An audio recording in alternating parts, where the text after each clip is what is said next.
Hello दोस्तों। आज हम बात करेंगे दोगलापन बुक के बारे में, जो कि भारत के जाने माने एंटरप्रेन्योर अस्नेर ग्रोवर के द्वारा लिखी गई है। सबसे पहले उन्होंने अलविंदर ढंडसा के साथ ग्रोफर नाम की स्टार्टअप शुरू की थी।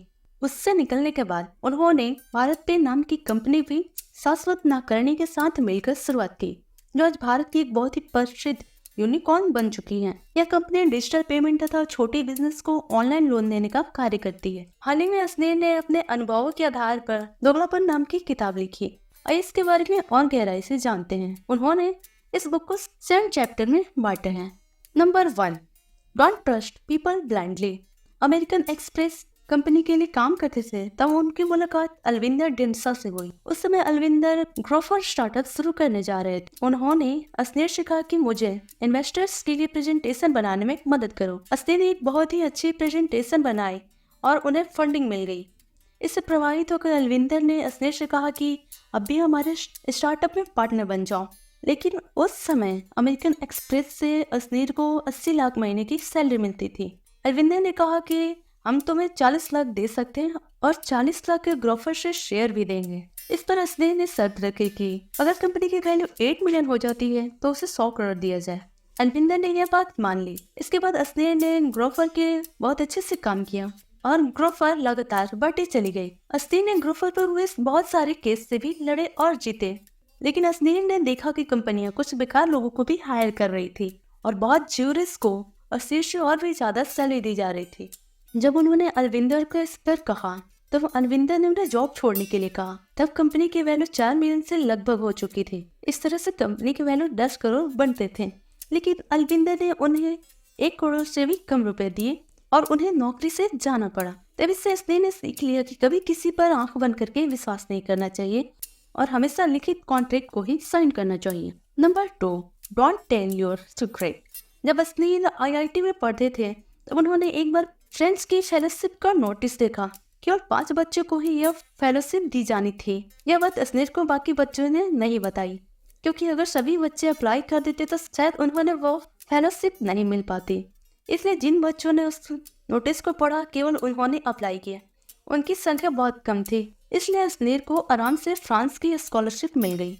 स्कॉलरशिप से उन्हें बहुत ज़्यादा पैसा मिला और उनकी फीस भारत की फीस की बराबर ही लग रही थी। इससे उन्होंने सारा यूरोप घूम डाला और वहाँ से काफ़ी इंफॉर्मेशन और ज्ञान भी ऑब्जर्व किया, जिससे उन्हें आगे चलकर अपनी कंपनी बनाने में बहुत ही हेल्प मिली। इसलिए अस्नेर के मुताबिक हमें किसी को भी अपना सीक्रेट नहीं बताना चाहिए। Number 3, spend time with expert. इस लेसन में अस्नेर बताते हैं कि हमें कभी भी अपने आप को परफेक्ट और महान नहीं समझना चाहिए। हमें यह बात बहुत अच्छे से जान लेनी चाहिए कि हमसे ऊपर में बहुत से लोग हो सकते हैं और हम दूसरे से भी बहुत कुछ सीख सकते हैं। जब आप इस माइंडसेट के साथ किसी कंपनी को शुरू करेंगे तो आपको और ज़्यादा सफलता मिलेगी, क्योंकि आपका माइंडसेट एक ग्रोथ माइंडसेट बना रहेगा और आप हमेशा दूसरे लोगों से सीखते रहेंगे। अस्नेर जब फ्रांस गए थे तब उन्होंने वहाँ के कई लोगों को नज़दीक से देखा। उन्होंने देखा कि वहाँ के स्टूडेंट बहुत ही डिसिप्लिन में रहते हैं और वे टीचर के लेक्चर को नोट करने के लिए अलग अलग तरह के पेन का इस्तेमाल कर रहे थे। इससे उनके नोट्स बहुत ही इफेक्टिव और अट्रैक्टिव दिखते थे। अस्नेर ने भी यह टेक्निक सीखी और बाद में वो कलर पेन से अपने नोट्स बनाने लगे। इससे उनके ग्रेड में बहुत ज़्यादा ग्रोथ हुआ। उन्होंने फ्रांस के लोगों से अनुशासन में रहना सीखा। इससे भी उनकी सारी कंपनी आगे चलकर बहुत ज़्यादा सक्सेसफुल हुई, क्योंकि वे माहिर लोगों से हमेशा कुछ नया सीखते रहते थे। कुछ लोग अपने काम धंधे में इतने बिजी रहते हैं कि वो अपने फैमिली को भी भूल जाते हैं, लेकिन अस्नेर के अकॉर्डिंग ऐसा करना गलत है। जब आप पर मुसीबत आएगी तो आपको कोई नहीं पूछेगा कि आप कैसे हैं, बल्कि आपका फैमिली मेंबर या रिश्तेदार ही आपका हालचाल पूछेगा। बुरे वक्त में भी ये लोग आपके काम आएंगे। 20 साल पुराना दोस्त आपको धोखा दे सकता है, लेकिन आपके फैमिली मेंबर कभी भी आपको धोखा नहीं देंगे। इसलिए अस्नेर कहते हैं कि जब आप कोई भी कंपनी शुरू करें तो उसमें अपने रिश्तेदारों या फैमिली मेंबर को उचित पोजीशन दें। इससे आपकी कंपनी भी कभी नहीं डूब सकती, क्योंकि आपके फैमिली मेंबर जी जान से आपकी भलाई के लिए काम करेंगे और कोई आपकी कंपनी को गलत कार्य कर रहा होगा तो उसका फीडबैक आपको मिलता रहेगा। अस्नेर कहते हैं कि इसलिए उन्होंने अपनी पत्नी माधुरी को हमेशा अपने बिजनेस में साथ रखा।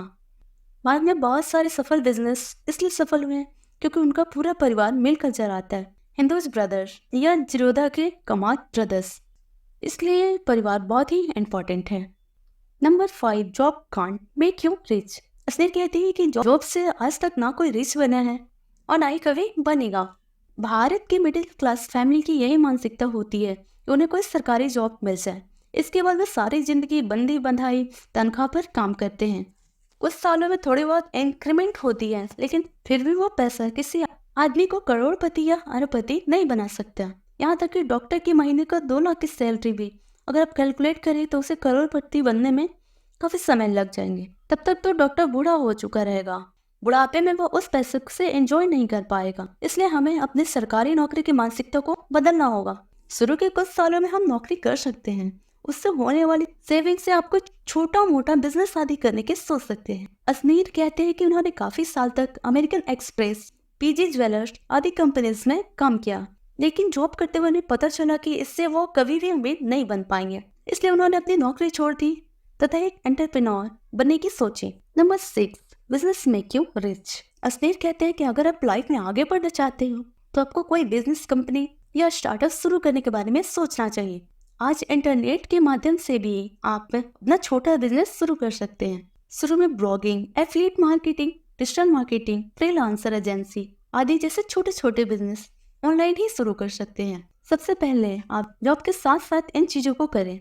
इससे आपको पता चले कि बिजनेस स्टार्टअप की राह में क्या क्या ऑब्स्टिकल आते हैं और उनसे कैसे मेंटल और फिजिकल तौर पर फाइट किया जाता है। इससे आपके अंदर एंटरप्रेन्योर की स्किल्स भी पैदा होगी तथा मुश्किलों का सामना करने का स्टेमिना भी पैदा होगा। इसके बाद आप एक फिजिकल बिजनेस या कंपनी शुरू करें। जब कंपनी या बिजनेस बड़े हो जाते हैं तो करोड़ों अरबों की कमाई होती है और इससे आदमी नौकरी के मुकाबले जल्दी अमीर बनता है। Number 7, learn to delegate. जब भी हम कोई भी कंपनी या स्टार्टअप शुरू करते हैं तो हम सारे काम खुद करने लगते हैं। इससे हम मानसिक रूप से बहुत ज़्यादा थक जाते हैं। इसे बर्नआउट कहते हैं। इससे हम कुछ भी क्रिएटिव नहीं सोच सकते, साथ ही किसी मुसीबत से लड़ने की एनर्जी भी नहीं रहती। इससे कंपनी धीरे धीरे डूबने लगती है। कई बार तो हम चीज़ों को माइक्रो मैनेज करने लगते हैं। हमें लगता है कि हर चीज़ हमें खुद करनी चाहिए, लेकिन असनीर कहते हैं कि हमें अपने माइंडसेट को बदलना होगा। हमें एक्सपर्ट लोगों को हायर करनी चाहिए, फिर हमें उन पर विश्वास रखना चाहिए, उन्हें काम को पूरी जिम्मेवारी से सौंप देनी चाहिए, बीच बीच में उनसे फीडबैक लेते रहना चाहिए। लेकिन ऐसा नहीं है तो हमें 24/7 उनके साथ बैठकर ही उस काम को करते रहना चाहिए। हमें मैन के टैलेंट को देखकर ही उसकी जिम्मेवारी सौंपनी चाहिए। हर व्यक्ति हर चीज़ में एक्सपर्ट नहीं हो सकता, इसलिए जो जिस काम में एक्सपर्ट हो उसे उसी काम को देना चाहिए। इस तरह से हमें चीज़ों में डेलीगेट करने की आदत डालनी चाहिए। तो कैसे लगी ऑडियो कमेंट में जरूर बताएं और चैनल पे नए हैं तो चैनल को सब्सक्राइब करें। Thank you.